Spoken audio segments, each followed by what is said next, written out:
What if the real secret to becoming a millionaire wasn't about being born into money, having an Ivy League degree, or making some lucky bet on the next crypto coin?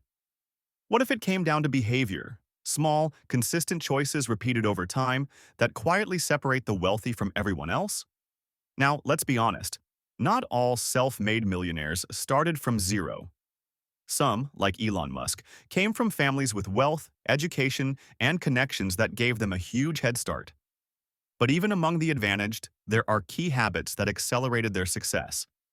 And for those who truly did start with nothing, these behaviors were often the only leverage they had.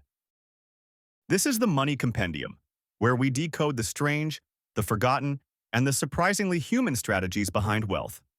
Today, we're pulling back the curtain on 10 things self-made millionaires did differently, and how they might just work for you too. Number 1. They treated time like currency.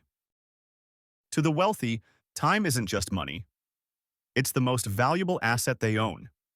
Elon Musk is often cited as working 80 to 100 hours a week in his early days, sleeping on the factory floor and surviving on caffeine and code.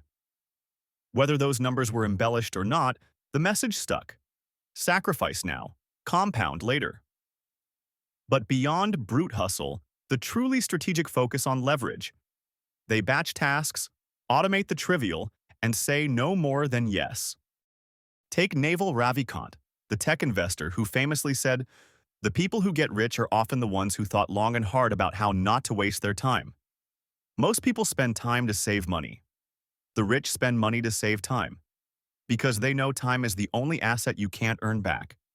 If time is the most precious currency, the next habit shows exactly how they spent it. Not earning, but learning. Number 2. They learned before they earned. Before the checks ever cleared, most millionaires went through a brutal education phase. And no, not in school. Think Damon John, reading marketing books on breaks between shifts at Red Lobster, or Sophia Amoruso, decoding eBay's algorithm like a hacker studying a vault.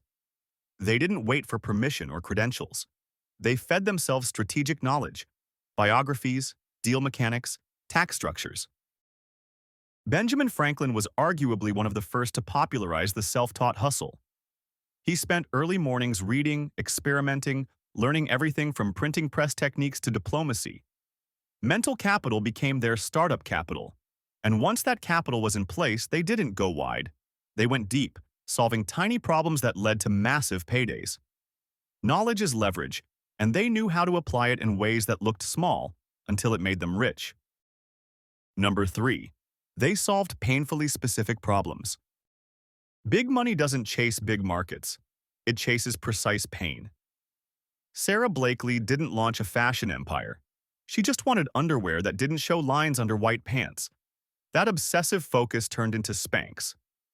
WhatsApp wasn't trying to be the next Facebook. It just wanted to let people message family abroad without insane fees.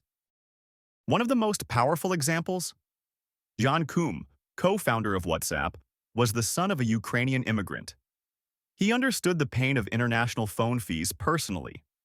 That insight became the seed of a $19 billion acquisition. Millionaires don't generalize, they zoom in. And once they found the right problem, they took calculated, unbalanced risks, where the upside was huge and the downside barely hurt. If you've ever obsessed over a weird little problem, you might just be sitting on a gold mine, but only if you're willing to take the next step. Number 4. They took asymmetric risks. Millionaires aren't all gamblers. In fact, most hate losing. What they do love are bets with outsized upside and limited downside. Think Tim Ferriss writing the 4-hour work week while still at his day job, or creators launching $100 side hustles with million-dollar potential. These are asymmetric plays. You risk little, but stand to gain massively. Even historical tycoons like Andrew Carnegie played this game. He didn't bet the farm early. He invested small sums into steel innovations and reinvested only when he saw returns. The risk was minimal until the empire was undeniable. But they didn't stop at just taking risks. They doubled down when something worked and scaled with precision. Once something starts to work, you don't just keep doing it. You magnify it. And that leads to the next step. Number 5. They built, then scaled. Success doesn't start with a launch party. It starts in a garage. Mr. Beast made videos for years with almost no budget, reinvesting every cent back into production. Barbara Corcoran turned a $1,000 loan into real estate dominance, one deal at a time. Historically, Henry Ford didn't start with assembly lines and mass production. He started with a janky prototype in a shed. But he documented every improvement, every part, and when it worked, he scaled like wildfire. Millionaires build something small, then scale what works. They don't swing for the fences, they aim for singles and compound them into home runs. And why take a short-term win when you can play the long game? Scaling comes second. But what really makes wealth stick? Playing chess while everyone else plays checkers. Number 6. They thought in decades, not days. Most people want a raise next month. Self-made millionaires want a legacy in 30 years. Warren Buffett didn't just want to get rich. He wanted to build a machine that printed money forever. That kind of thinking shifts behavior. Long-term focus encourages better decisions, patience, and higher standards. Even Rockefeller once said, "Do not many of us who fail to achieve big things fail because we lack concentration? The art of concentrating the mind on the thing to be done at the proper time and to the exclusion of everything else?" And to build that legacy, they didn't scatter their energy. They mastered one thing, then built empires off of it. When your vision spans decades, short-term drama becomes background noise. And from that focus, mastery is born. Number 7. They mastered one thing first. Rihanna didn't launch a billion-dollar makeup brand from scratch. She earned trust and attention first by dominating music. Steve Jobs didn't start as a tech mogul. He was a product obsessive. Millionaires get dangerously good at one thing before they diversify. Mastery builds the platform that lets them leap.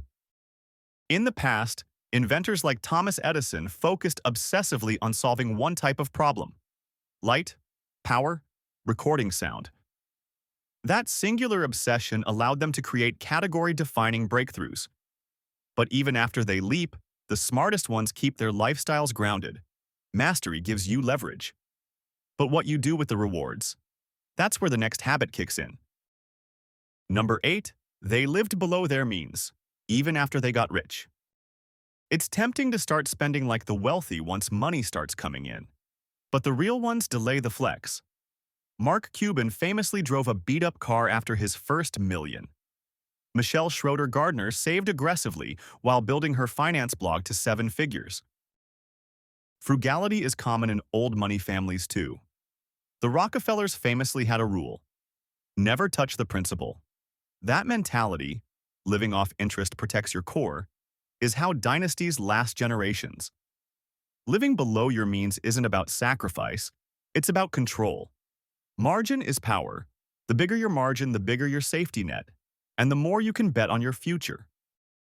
Number 9. They created more than they consumed. Creators write the rules. Consumers follow them. Whether it's apps, content, services, or systems, millionaires build. While most scroll, they post. While others buy digital products, they design them.